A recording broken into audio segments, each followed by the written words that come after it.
Let's talk about the 7 foods that will destroy your metabolism.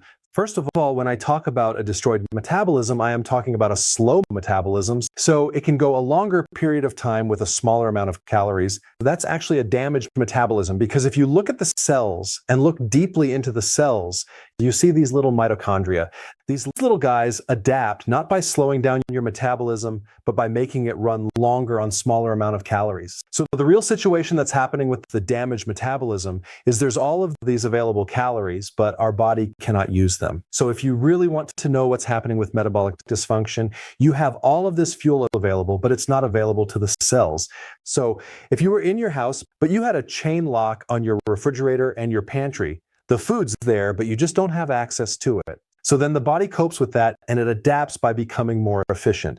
But really, it's not a good thing because you gain weight, okay? And you have health problems. So today I'm going to talk about foods that destroy your metabolism that you might think are healthy. In fact, you might have in your refrigerator, in your pantry, the foods I'm going to talk about. So let's talk 7 foods that slow metabolism. About number 1, fruit juice, 100% squeezed orange juice. The problem is they're taking out all of the fiber. They usually pasteurize it. They cook it and they have to add the vitamin C back in there because heat destroys the vitamin C, and they might promote it as being high in vitamin C, but it's the added vitamin C synthetically, which by the way, it comes from cornstarch and sulfuric acid. Very different than the vitamin C in nature.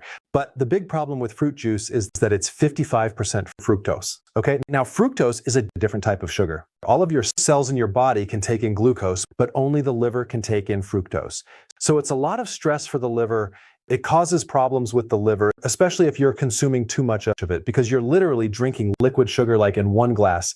It's like 21 grams of sugar. If you compare that to a soda could literally have just a couple more grams of sugar. So soda and juice are very similar in fructose. And so you're overloading the liver with a lot of this fructose, which actually causes the liver to be fatty and creates belly fat, and it creates a metabolic problem.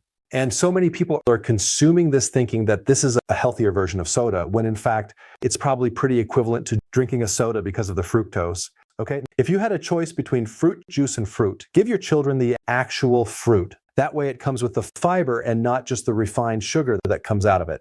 Number 2, seeds, seed oils, dangerous oils. They are still considered healthy oils when in fact they are pretty deadly for the heart and your metabolism. You're not taking vegetables and squeezing out the oil. You're taking these seeds like corn, canola, cottonseed, soybean, all of them are genetically modified. All of them are sprayed with an herbicide. And you're taking those in an industrial process and you're bleaching them.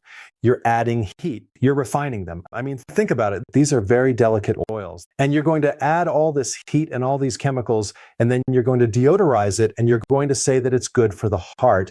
And on top of that, between 25 and 30% of our calories are this. It's in salad dressings. It's in all of the ultra-processed foods.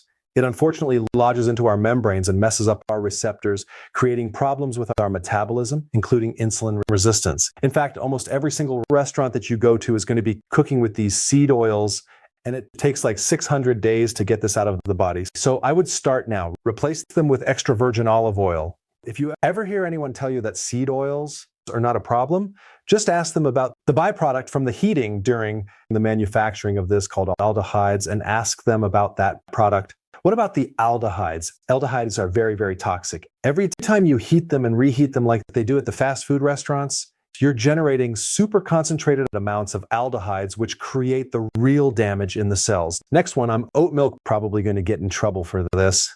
Oat milk. You'll see this in the health food stores. It's considered a healthier alternative to milk, right? Milk from oats. Is it really milk? No. It's a starch slurry. A starch is a chain of sugar molecules. So starch really is hidden sugar. Not to mention, they're probably also adding more sugar to it on top of the starch sugar that's already in there. It's in a lot of coffee shops. It's in grocery stores. But realize when you're consuming it, especially if you're consuming it in the morning, you're going to be spiking your blood sugar because it has a glycemic index close to sugar. Once you consume a carbohydrate breakfast or something that's going to spike your blood sugar in the morning, you're going to notice that your cravings go up and down through the day. You're going to be hungry at certain times, especially at night. You're going to want snacks. And you're also going to feel mentally a little foggy because the blood sugar issue is going to be up and down. Now, I'm not telling people to consume milk if you have a problem with milk, but oat milk is not the healthier version of milk because starch turns into sugar and that destroys the metabolisms. I mean, a much better alternative would be unsweetened coconut milk or maybe even unsweetened macadamia milk. At least that's a little bit better because the starch is very low and it has healthy fats. So a lot of people ask me, what supplements do I recommend? Now, of course, I'm not biased of my own high quality supplement line, but if you go to Amazon and type Dr. Berg supplements, you'll find more information. The next one is agave nectar. Here's another one that you would see at the health food store. It's sitting right next to the maple syrup and the honey. I mean, come on, it comes from a natural source, right? But gram for gram, it is the worst thing you can put in your mouth. Why? Remember I talked about the fructose situation in fruit juice, which has 55% fructose. Take a wild guess how much fructose is in agave nectar, between 70 to 90% fructose. Now think about that. It's going to put so much stress and so much fat into the liver, which is going to spill off into visceral fat. It's going to create belly fat. But not only that, it's going to affect insulin resistance in your cells and really destroy your metabolism. There's no other sweetener that I know of that has that high amount of fructose. And what's really interesting, on the glycemic index, it's low. Why? Because the glycemic index is looking at mainly glucose. And if you add in fructose to the glucose in there, it brings it down, giving you the appearance that it's not going to spike your blood sugar. Well, it's going to go to the liver and it's going to create a lot of problems with that. Next one is kombucha tea. I'm not talking about the kombucha that you're going to make at home. I'm talking about the stuff you'd buy at the health food store. When I first heard about this, I was consuming it. I was promoting it. I did videos on it. But if you look at the kombucha tea now, very expensive bottles of kombucha, and you read the label, the amount of sugar is between 12 to 20 gram per container versus when they first started, it was only like 2G. Why is that? Because they got lazy. The manufacturing of kombucha apparently now is very, very quick. They don't let the microbes actually eat up all the sugar. So you end up with a lot more sugar in this product, which then feeds pathogens, yeast, fungus. So if you're going to have kombucha tea, make it yourself and ferment it for a lot longer. So that way the microbes can eat up all that sugar. And it's a really good substitute for beer and even wine, because it calms people down and it's carbonated. The texture is similar to beer, but the kombucha they sell in the health food store.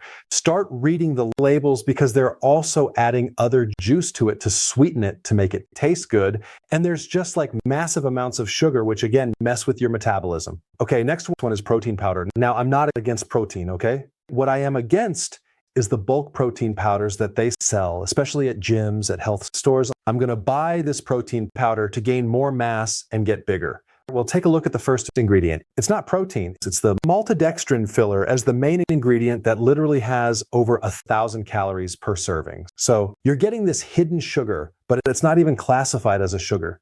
It's a carbohydrate or starch. It's called maltodextrin. And yes, it's going to increase insulin. And their rationale is, well, insulin is an anabolic hormone, so it's going to help you gain weight. It's going to actually make you fat. If you want good protein, consume meat, actual real protein. And starch and hidden sugar foods, number 7, starch. Now, I'm not talking about necessarily your grandma's potatoes. I'm talking about industrial starch. It's hidden as just carbohydrate and ultra-processed food. We already mentioned maltodextrin, which comes from corn, which is a filler. It's really bad, but there are other starches as well. Modified cornstarch, modified food starch, tapioca starch, those are industrial starches. But when you see the word modified, that takes it to the next level. That is an additional series of chemicals that are used in processing that starch to take something and change it so much that it's no longer even close to being identified to the original structure that it came from. It's so refined. And the thing about it, it's not sweet necessarily. So a person will consume a lot more of it.